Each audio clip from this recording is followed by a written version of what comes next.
Mi'raj, tidak ada kaitan dengan Mi'raj. Tapi ada ulama yang mengaitkan itu adalah Mi'raj.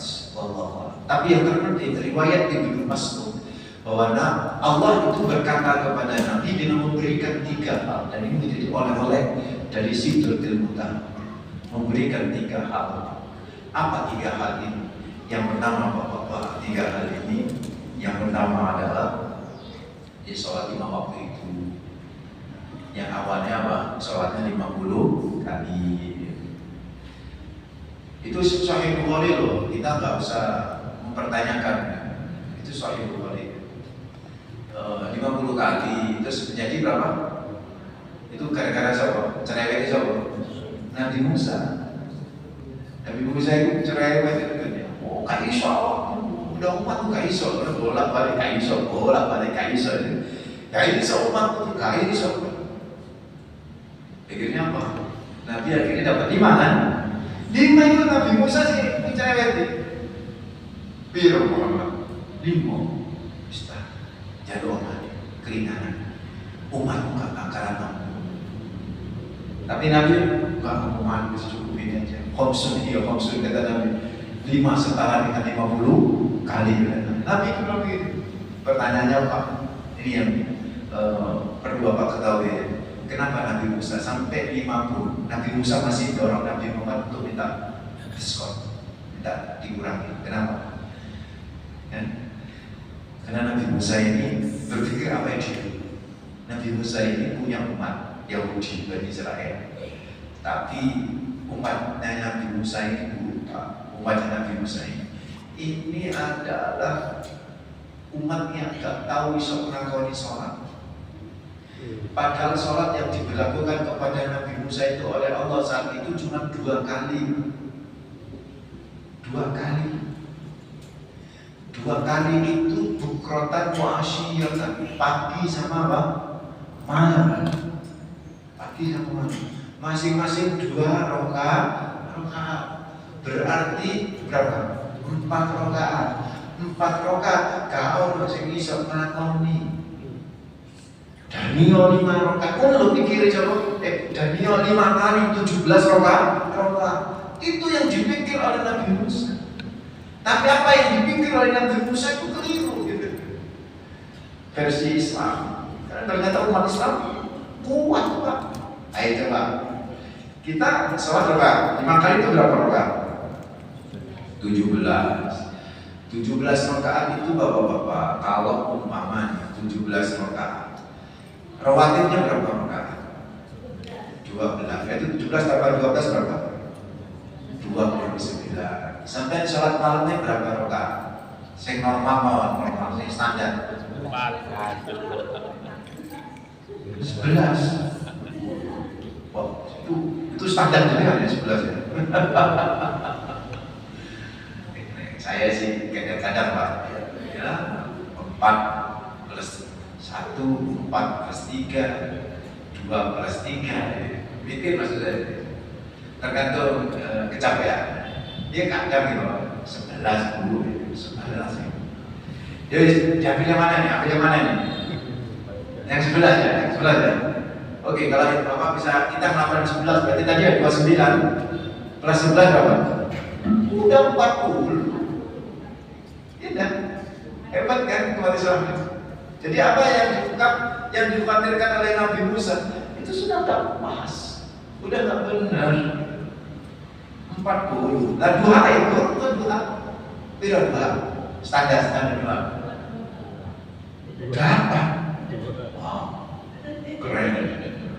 Standar itu kan 4 ya. Yang hadis yang paling digemari orang-orang itu yang 4 gitu. 4 tadi berapa? 44. Oke. 44. Saya kira misalnya bapak-bapak ini kalau ke masjid 5 kali, berarti sholat tahiyat ke masjidnya berapa kali? 10 kali, 10, 44 tambah 10 berapa? Lebih dari 50, bayangin tuh. Ya kan? Jadi apa yang diwakilkan oleh Nabi Musa itu Islam, salah. Umat Islam khairul umat jauh lebih baik daripada umat manapun di dunia ini. Ini oleh-oleh yang luar biasa. Karena itu ya Pak Ibu, ayo jadikan oleh-oleh yang pertama ini sebagai apa? media bagi kita untuk memperbaiki kualitas jiwa kita kepada Allah. Karena memang orang yang sholat itu seolah-olah dia selalu ngobrol sama Allah Rabbul Alamin. Ayo Pak, kalau Ustaz yang penting itu kualitas ya kualitas, tapi ini soal kualitas ya kuantitas. Jangan minimal nih saya 44 gitu. Minimal ya, minimal 40 lah ya minimal dalam sehari.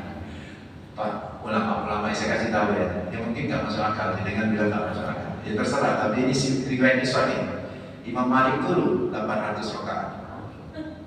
Imam Malik, Imam Ahmad bin Hambali 300 rakaat. Kata putranya namanya Abdullah bin Ahmad bin Hambali itu menyatakan kalau abahku sakit itu abahku sakit maksudnya Imam Ahmad sakit itu 150. Sehat 300. Sholat apa itu? Sholat mutlak ditambahin, jadi tadi kan 55 ya, 54 ya, sampai tambahi sholat mutlak. Yang bisa sholat mutlak itu sedino kira menurut. Jadi jarang kan? Ya, saya nyoba di Jumat itu saya sholat mutlak. Jadi saya itu Jumatan itu datang lebih awal, itu biasanya. Kadang-kadang asik sih belum diurin Pak. Aku teko biasanya atur, engkaunya atur itu kayaknya di sini. Saya itu lebih baik nunggu daripada kepental-pental. Saya nggak senang itu di tempo. Saya nunggu, saya coba sholat mutlak. Sholat mutlak itu syaratnya, sholat mutlak tidak boleh di waktu yang haram, itu saja. Jadi jenis mutlak itu kapan saja boleh digunakan, ya kan? Berapapun jumlahnya. Tidak ada batasan, itu jadi mutlak. Itu sudah sepakat para ulama boleh gitu ya. Termasuk syariat itu. Asal tidak boleh apa? Di waktu-waktu yang diharapkan, seperti misalnya setelah asar atau setelah subuh gitu. Dalam zuhur kurang beberapa saat itu kalau bisa jangan dengan waktu-waktu haram. Nah itu di luar itu habis duha. Tadi saya coba masjid ke Jumatan.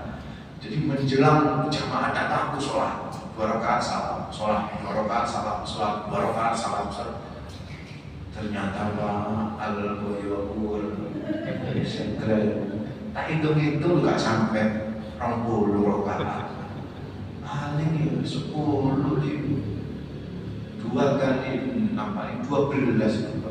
Itu wis rodok ngomong sih.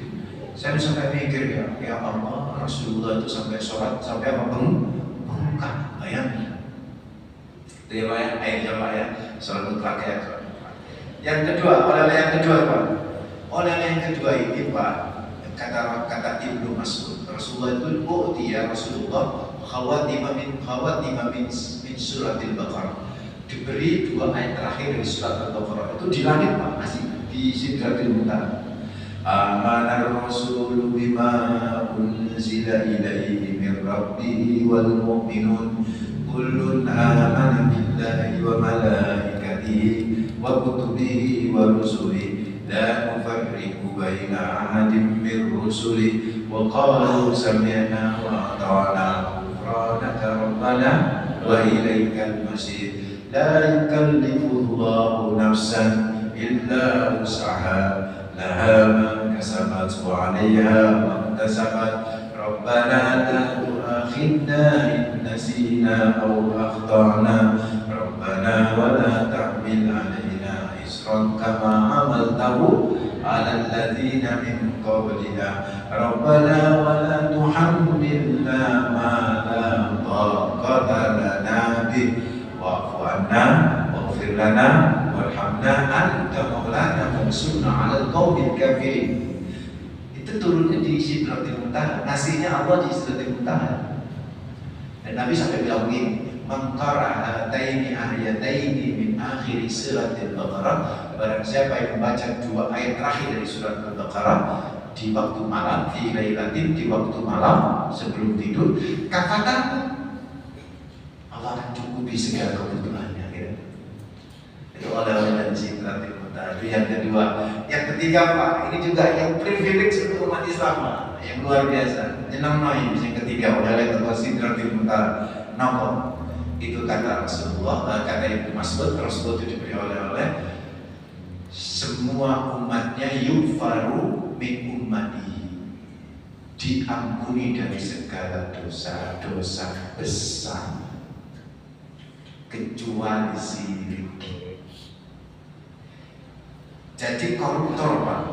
Jadi yang dimaksud diampuni dosanya itu, dosa itu ke bawah mati gitu. Misalnya ada orang korupsi, pas lagi tanda tangan, stroke Pak, gagal jantung, mati Pak. Berarti mati membawa dosa korupsi. Orang gedaan bujune tonggo, pas lagi gedaan mati, berarti mati dalam kondisi gedaan ambil bujune tonggo zina. Lo itu kata Allah masih bisa diampuni.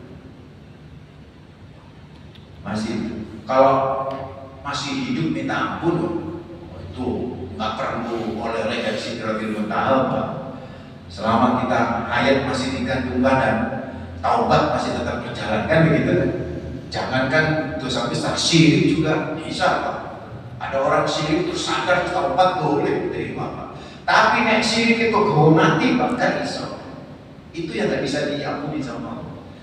Kalau zina itu bawa mati, masih bisa diampuni, masih bisa diampuni. Maksudnya bahwa zina itu diampuni setelah kemudian dicuci dulu, dan rokok. Paling sedih sedih.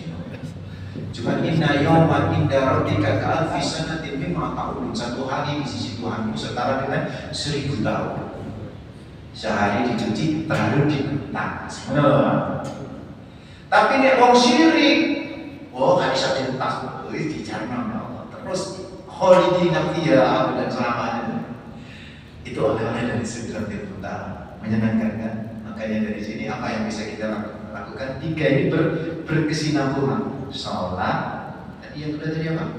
Bacaan ayat Al-Quran dari Al-Quran banyak. Yang ketiga, dosa besar bisa diampuni. Artinya orang yang sholat, orang yang senang baca Al-Quran, jangankan dosa besar, dosa kecil pun akan dijauhi. Kalau 3 oleh-oleh yang dipakai dalam hidup kita pada di Sidratil Muntaha, insya Allah kita akan ketemu Allah di Sidratil Muntaha. Begitu Allah. Ada pertanyaan Bapak, Ibu, silakan.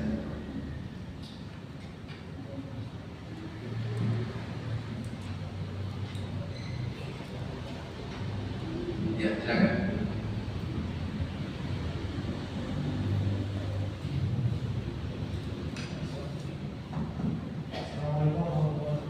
Waalaikumsalam. Muflis. Yes.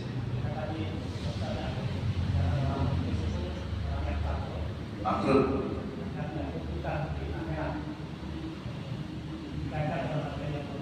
Ya.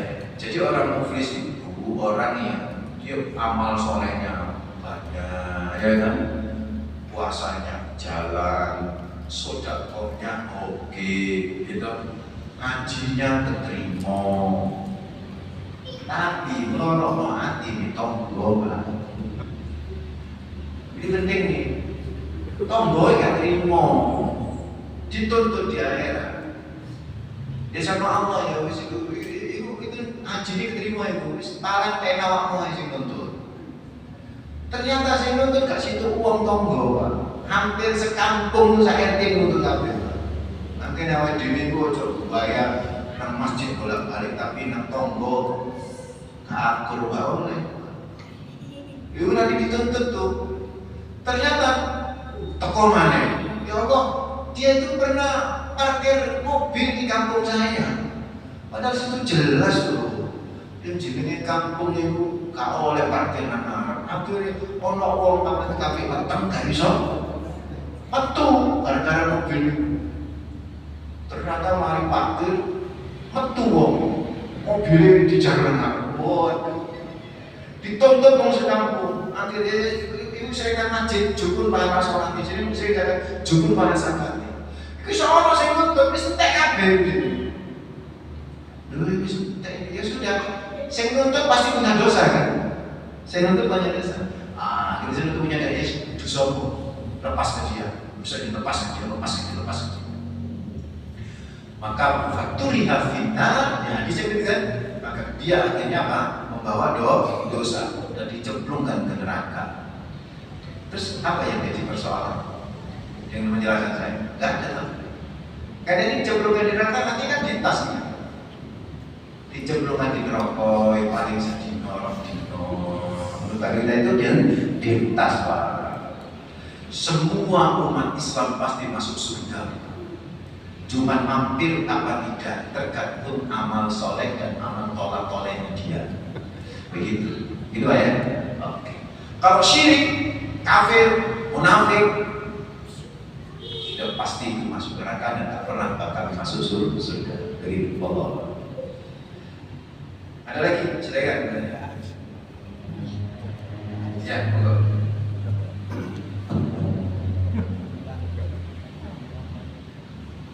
Assalamualaikum warahmatullahi wabarakatuh. Waalaikumsalam.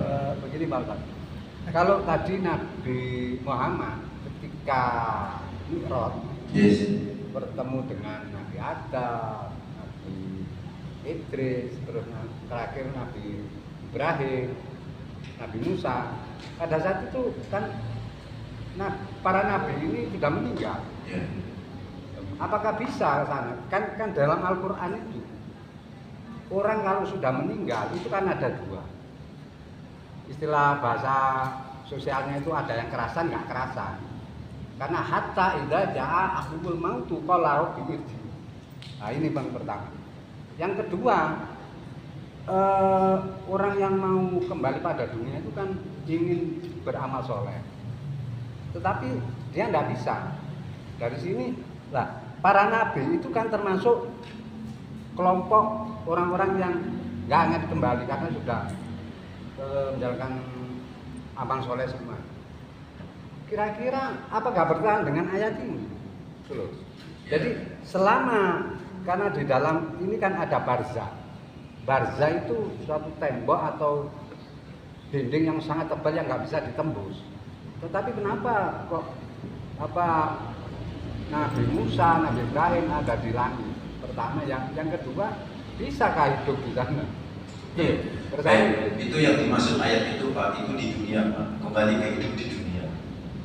Sedangkan yang tadi Nabi Adam itu kan bukan di dunia, itu di alam malakut.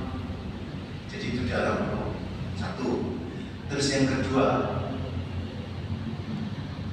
kalau kita nggak percaya dengan itu, berarti kita nggak percaya nanti Nabi Isa akan turun. Oh jelas enggak Isa. Nabi Isa? Oh enggak. Di riwayat Sahih di banyak hadis menyatakan Nabi Isa itu akan turun membantu Imam Mahdi. Ya perlu, kalau itu berdasarkan hadis, perlu kita cek hadisnya dari segi hadis Sahih. Itu karena Al-Quran sendiri itu begitu. Jadi kita lebih kebenaran itu disebut ini utawafika warafiuka kan gitu. Iya. Saya mencukupkan dirimu dan mengangkat kamu yang nanti kemudian diturunkan kembali sama Allah. Satu Pak. Terus yang kedua, untuk dalam dunia Islam itu ada namanya mustaniyah. Mustaniyah itu privilege atau pengecualian. Jadi untuk memuliakan itu bagian pada mukjizat Nabi Muhammad. Di Sahih Bukhari juga disebut bahwa Nabi Muhammad di Al-Aqsa itu menjadi imam dari seluruh nabi. Ini gimana ya? Kita ini gimana? Boleh saja tidak percaya, tetapi hadis sahih masalahnya. Dan saya termasuk ikut pendapat bahwa hadis sahih tidak akan pernah bertentangan dengan Al-Quran. Terus bagaimana kita mendatangkannya? Ya kita harus memahami Al-Quran itu dengan benar. Bahwa yang dimaksud dengan bahwa tidak akan kau kembali lagi itu hidup di dunia bagi manusia untuk beramal soleh karena dia sudah sudah nyesel. Ini kan sudah pernah saya bahas ya. Jadi penyesalan itu kalau kita sudah nyesel, oh ternyata di akhirat diazab ini ya sudah tak balik mana tak amal soleh. Nah itu nggak boleh Pak. Itu yang dimaksud. Gak oleh itu bukan nggak bisa bagi Allah, bisa bagi Allah Pak. Ya. Bisa. Bagi Allah menghidupkan orang, tapi kan ya sudah dikasih tahu sama Allah bahwa ini sudah ada Rasul, sudah ada Al-Quran. Kenapa nggak memanfaatkan? Penyesalan itu memang terakhir Pak. Kalau yang di awal namanya pendaftaran. Ini yang kata orang-orang kan seperti itu. Jadi itu urusan penyesalan, bukan urusan bisa hidup atau tidak bisa hidup. Urusan penyesalan, nggak boleh lagi sudah nggak bisa. Kalau sudah mati, sudah terus dia tahu bahwa ternyata nanti dianggap dia nyesel ingin balik lagi, itu nggak bisa. Penyesalan, istilah taubat sudah tertutup, itu maksudnya. Iya, makanya di sini itu Allah mengatakan itu sebenarnya hanya alasan saja. Karena di depanmu itu ada barzakh yang sangat tepat. Barzakh. Iya, sudah ketika, ada di dalam dinding. Jadi orang meninggal itu hanya butuh beramal soleh kembali ke dunia. Tapi dia nggak akan bisa. Orang biasa Allah bisa. sudah menyatakan. Orang biasa. Kalau Nabi bisa. Nabi Muhammad bisa. Kalau Nabi itu jangan didebat kan bertentangan dengan ayat itu. Enggak. Itu kan nyesel. Beda pendapat tidak apa-apa, tapi jangan didebat, nanti malah kurang bagus. Enggak apa-apa. Itu kan nyesel aja. Itu kan ayat penyesalan yang nggak boleh. Jadi bukan nggak bisa hidup. Bisa, bagi Allah bisa menghidupkan. Bagi Allah bisa menghidupkan. Yang menghidupkan nanti, yang menghidupkan kembali sebagai saksi nanti juga Allah mungkin bisa menghidupkan. Jadi semua jadi saksi nanti. Al-yawma nakhtimu ala afwahihim wa tukallimuna aydihim wa tashhadu arjuluhum bima kanu yaksibun. Nanti aku bisa ngomong semuanya. Bisa ngomong, kaki kita bisa ngomong. Masa kita nggak bisa, ini sudah mati kok bisa ngomong, nggak bisa. Itu bagi Allah bisa gitu kan. Jadi nanti kita harus percaya dalam hal-hal kayak begitu itu. Tapi kalau ayat yang dengan maksud itu adalah ayat penyesalan. Memang kalau sudah dia dikasih tahu, dia ngotot, akhirnya mati, nyesel ingin balik-balik lagi oleh. Kenapa? Mesti kandang, mungkin dia ojo zina. Saya kira zina diadab, kepingin urip maneh, gak kepingin zina ya, gak bisa begitu. Itu maksudnya ayat itu. Ya, mudah-mudahan apa? Amin. Kita akhiri dengan istighfar. Astagfirullahaladzim. Subhanallah. Subhanallah. Astaghfiruka wa